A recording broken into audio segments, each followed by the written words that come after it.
I just found out my lifelong chocolate allergy was a lie, and my parents' insane reaction to me confronting them makes me want to cut them out of my life. Ever since I was a little girl, my parents have told me that I am allergic to both milk and chocolate. The story goes that I broke into severe hives on my very first Halloween. My mom had given me some milk chocolate and I had to be rushed to the hospital with hives and breathing problems where I was diagnosed with both chocolate and milk allergies. Ever since then, I have never been allowed to eat anything containing chocolate or cow's milk. Over the summer, one of my college friends from out of state invited me to come stay with her for a few weeks. While I was in her state, I decided to use the opportunity to visit my godmother/aunt who I haven't been able to see since I was a young child. My aunt was thrilled to see me and we spent a whole day hiking and just catching up. When we stopped for lunch, my aunt pulled out some granola bars, but they had chocolate in them so I couldn't eat them. I told her that I was allergic to chocolate and she was stunned. My aunt told me that I have never been allergic to chocolate and that my mom was lying to me. She told me the story of how I had gotten ill from daycare and my mom had tried to sue the daycare owner for some stupid reason that no one was sure of. My mom was pissed off because she thought the daycare owner was flirting with my dad and she wanted to get the daycare shut down. My mom then invented the story about me and the chocolate at the Halloween party. She made sure not to tell the daycare about the fake allergy and then waited for the daycare to feed me food with chocolate in it so that she could sue. When that didn't work, my mom then invented a story about me being allergic to milk. When my aunt tried to call her out on it, my mom stopped speaking to her and that silence has continued until the present. Needless to say, I was stunned. I wanted so badly to believe that my mom was telling the truth and that my aunt was lying. I waited until we got back to my aunt's house and I took a bite of one of the granola bars. And I was not allergic, at all. I was very upset and decided to call my dad. Our conversation was so crazy and out of nowhere that I don't know what else to do but type it out. The conversation went like this. Me, Dad, were you aware that I am not actually allergic to chocolate and milk like you and Mom have told me? Dad, don't be ridiculous. You've never been able to eat chocolate without a reaction. Why would we make that up? Me, I'm not trying to accuse you of making it up. I was just asking if you were aware that I do not have the allergy. I just ate some chocolate and I didn't have any reaction to it. Did I ever get any allergy tests done?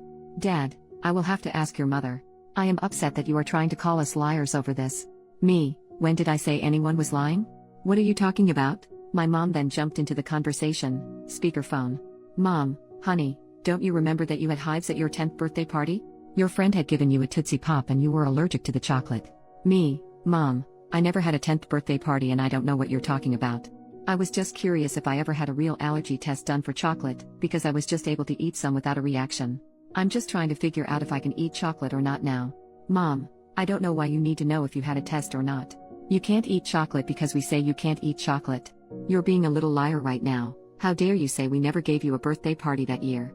You've always been ungrateful and now you can't even remember the party we gave you. Me, Mom, I know I never had a 10th birthday party because I was at summer camp. Why are you trying to make me believe that I did? My mom then started screaming at me and I just hung up the phone because it was so loud and I couldn't hear any individual words. I silenced my phone and watched as she proceeded to call me 40 times in a row. The entire time my aunt was watching in horror. My aunt then gave me a hug and told me that this is why she doesn't have a relationship with my mother. My mom has always done this, lied to people and then tried to convince them it was the truth. I am very upset about this entire situation. The conversation was simply one of the craziest things I've seen and I don't know who these people are anymore. It creeped me out and I don't think I ever want to talk to them again or else they will try to turn on me. Am I right in wanting to cut these people out of my life? Edit to add for people asking about my parents. My mom and dad are two peas in a pod and they are best friends. If she's a narcissist, then I'm 100% positive he is one too. I can't afford an allergy test, but at least I know I'm not going to die from chocolate anymore. I don't think I'll be able to pretend that I forgot about the party because it was so hurtful that she tried to lie to me about it. I don't ever want to speak to her again. She doesn't even remember my birthdays and she's my mom. Update. 3 months later. It's been a while, but I felt the need to update because my mom purchased a one-way ticket to Crazy Town after I made my first post. To summarize what I have found out since my last post. I am not allergic to chocolate. Chocolate is amazing and I am now addicted to the chocolate waterfall at Golden Corral. I am not allergic to milk. I am mildly lactose intolerant, but I was always told it was an allergy to a protein in the milk. I can drink Lactaid with no issues. I had an allergy test done and it confirmed that I am not allergic to anything except for pollen and some animal dander. My mother is a psycho. After I made my original post, I decided that I was going to cut contact with my parents except through email. My mom called me over 1,000 times the first week and I eventually had to get a new phone and simply stopped answering the old phone and let the battery in it die. To put this in perspective, she used to call me 2 to 3 times a week and this sudden increase was pure insanity. Since my mom knew where my dorm room was located on campus, I requested to be moved into one of the more private dorm buildings because I was concerned for my privacy. I didn't tell anyone except my college friends about the move, and I had thought that everything would be fine. Everything was fine for a few weeks, until I got a call from one of the adjunct professors to help tutor one of the new students. My school has a master tutor list, and any student can call the tutors and arrange for help for free. Us tutors are paid by the school. I told the adjunct that I would meet the student in the library in a few and grabbed my books and walked over to the library. Lo and behold, the new student was my mom. My mother decided that she would enroll in classes as a student in order to contact me. When I saw her, I froze and immediately tried to leave the library, but she followed me outside and wouldn't leave me alone. I eventually managed to duck into one of the fraternity apartments and was able to lose her, but she has been basically stalking me on campus ever since. I tried to report her to the school, but the campus police told me that since she never made any threats, that there's nothing I can do. I tried reporting her to the normal police as well, but was told the same thing. My mom has not left me any voicemails or texts or anything at all that I can use to prove what she's doing. My RA has ensured that my mom is banned from my dorm building. Only upperclassmen are allowed, and my mom is technically a freshman, but beyond that I am running out of options. My mom posted on Facebook that she is signing up for the same classes as I need to complete my major next semester. She posted her schedule and we're in one of the same classes, and I don't know what else I can do to stop the crazy. She claims that she didn't do anything to hurt me and that I am just lying about the chocolate and milk allergies. My aunt had to go out of the country for work, and I feel so alone with dealing with all of this. My dad has basically ditched and moved out of my mom's house, and I haven't been able to get in contact with him either. Any ideas for how to stop the crazy? Second update, 10 days later. My mom is in the hospital right now because she became suicidal after a meeting with me and our university. I feel so guilty. Hi there.